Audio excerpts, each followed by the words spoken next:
Hey whiskey fans, how important is the barrel? You might go to one distillery or hear one master distiller talk about how 80% of the flavors that come out of a whiskey come from the barrel itself. Likewise, you might go to a tour somewhere else and you might hear that only 50%, or who knows, something in between there, is flavors from the barrel versus flavors from grain and distillation. So what is it? Like in many things, there's not just one truth. And what I mean by that is every distillery will be making a decision on whether or not to have a lot of barrel influence or just a little bit of barrel influence. However, this decision is one that feeds its way through the entire cycle of a whiskey's production.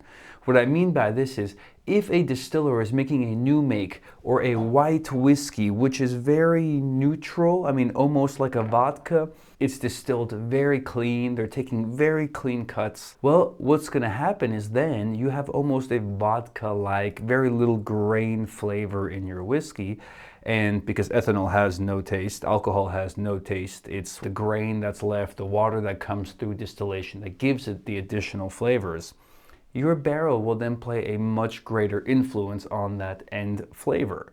Now, this is also true, of course, if you're using like American style, new American oak barrel, which will of course give you a lot of flavor. We talked about this before, but it could also be a barrel which is freshly, really fresh out of a winery, a sherry production, anything like that. But all of these things would mean you're going to get a lot more flavor versus a barrel which has been used over and over and over again for the same spirit might give you less flavor. In the book, The Whiskey Masterclass by Lou Bryson, he talks about a discussion he had with Stuart McPherson, the master of wood at Macallan. Now, of course, this isn't just anybody, this isn't me talking about a barrel. This is the master of wood at Macallan. He adds another interesting twist here where he mentions that it's not necessarily what you had before in that barrel. For instance, if it's a ex-American bourbon, what type of bourbon was in there before? If it's a sherry barrel, what type of sherry was in there before?